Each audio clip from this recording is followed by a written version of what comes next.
Joshua Stimpson was an obsessive, controlling boyfriend. He had a history of unhealthy relationship breakups. On the morning of the 29th of June 2017, Molly McLaren, who had recently broke up with Josh, arrived at Pure Gym in Chatham, Kent. A short while after she arrived, Josh walked into the gym and placed his mat right next to her. He was a ticking time bomb with cruel intentions. There's a lot to this story. Viewer discretion is advised. Let's get into it. Molly McLaren was a health and fitness student at the University of Kent in the UK. She was described as motivational, funny, outgoing, and always full of enthusiasm. One of her lecturers described her as the light that came into the room. In June 2016, Molly swiped right on Tinder. Her match was 24-year-old Joshua Stimpson, who lived 9 miles away from her in a village in Kent. She sent her first message to him in late July of that year, and after about 4 months they met up and began spending a lot of time together, going out to bars, for meals, and they both shared a love of exercise. This was Molly's first serious relationship. She felt able to open up to Josh about her past. They both found they had a lot in common, as Molly had suffered from anxiety and had an eating disorder. Josh shared he also suffered from depression and bipolar, but there was more to his past than he was letting on. By early 2017, the relationship had begun to sour. Josh was becoming more and more manipulative and controlling. He would often show up at Molly's house unannounced and even quit his job because he wanted to spend every minute of the day with Molly. Molly started to feel pressured and suffocated by Josh and ended the relationship in March 2017. Molly was unaware that Josh had a dangerous history with ex-girlfriends. He had stalked them, spat in their face, slashed tires, and made death threats. Although he was reported to the police, due to there being no evidence, no action was taken. Josh was manipulative and controlling. He begged and pleaded with Molly for them to get back together and promised he would change. Against the advice from her friends, Molly gives in and gives him another chance. However, nothing has changed. Josh still shows up unannounced and even invites himself to group nights out that he wasn't invited to. In May 2017, Molly and Josh go on holiday. Molly hopes that the time spent together would somehow help their relationship. However, the holiday was a disaster, and when she returned, she was determined to break up with him, which is exactly what she did. This is where Molly's nightmare begins. Josh started attacking Molly on Facebook. He would tag the family, posting that Molly was using cocaine. She was devastated. Molly's friends blocked him on Facebook. However, he continues his abuse on WhatsApp. Molly is concerned for her safety and is afraid he may hurt her, especially after Josh posted a chilling message online which said, "There's more to come." Molly wanted the online messages taken down and decided to seek advice. She printed out all the abusive online messages from Josh and with her mum took them to the police. Whilst at the police station, the police officer decides to call Josh in the hope that he could convince him to take down the post. The officer calls Josh on loudspeaker. Molly and her mum can hear everything he says. The police said to Josh, "We're not going to have to talk about this again now, are we?" And Josh replies, "Aren't we?" On the 27th of June, Josh leaves work early and drives to Asda in Chatham, where he buys a kitchen knife and later buys a pickaxe. The police call Molly that night to inform her that Josh had agreed to take down all his abusive online posts. On the 28th of June, Molly gets ready for a night out with her friends and posts where she's going on Facebook. Molly and her friends were enjoying their night out when suddenly, out of the blue, Josh walks in with another woman. Little did Molly know that although all her friends had blocked him online, Josh had manipulated another girl into adding Molly as a friend, so he was able to see her post, what she was doing, who she was with, and where she was going. His presence makes Molly and her friends uncomfortable.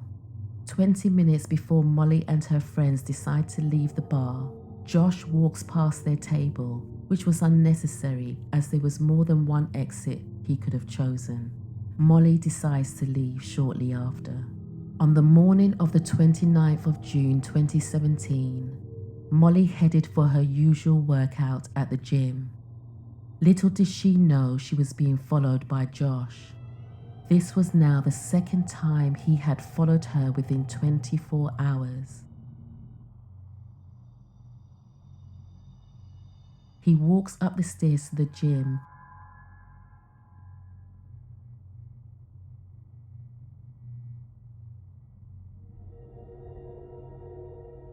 but turns around and walks back down the stairs.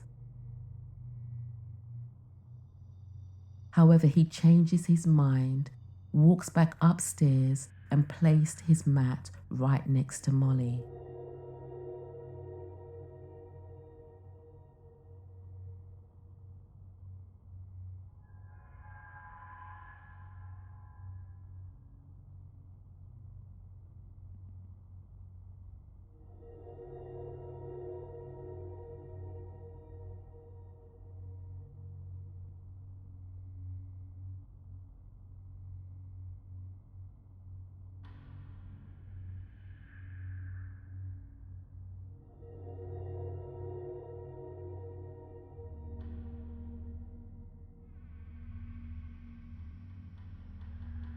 Molly was uncomfortable.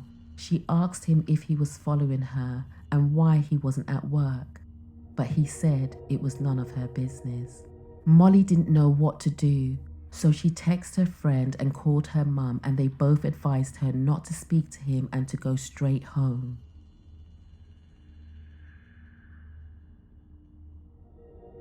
Josh leaves the gym.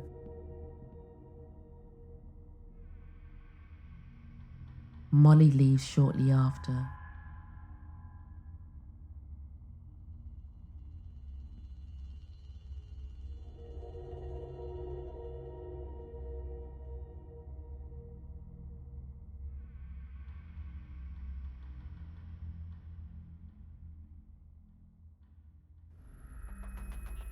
She texts her friend again, saying she's always looking over her shoulder.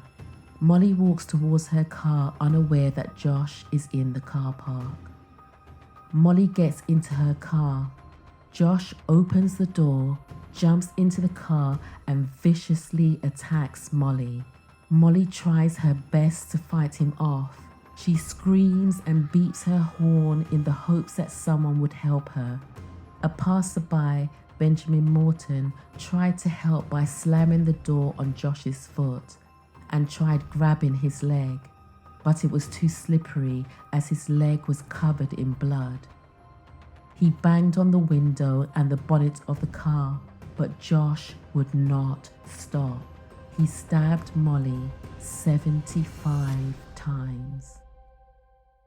Officers arrived at the scene and found Josh pacing up and down and covered in blood. He made no attempt to flee. He had done what he set out to do.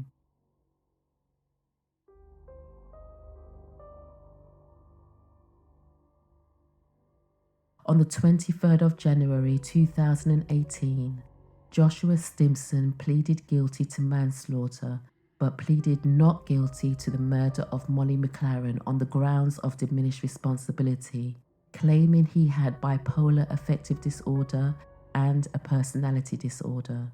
The defense argued it meant he was not fully in control of his actions when he attacked Molly. The Crown Prosecution Service appointed a psychiatrist to assess Josh. It was found that Josh did not suffer from bipolar affective disorder and did not reach the threshold for a personality disorder. Two of Josh's ex-girlfriends gave evidence in court. One testified that after they broke up, he posted abusive messages on social media. He also threatened her while she was on holiday, saying that he would fly out and drown her. One night when she was at a party, she received a message from him saying that there was something waiting for her at home. When she got home, all her tires were slashed.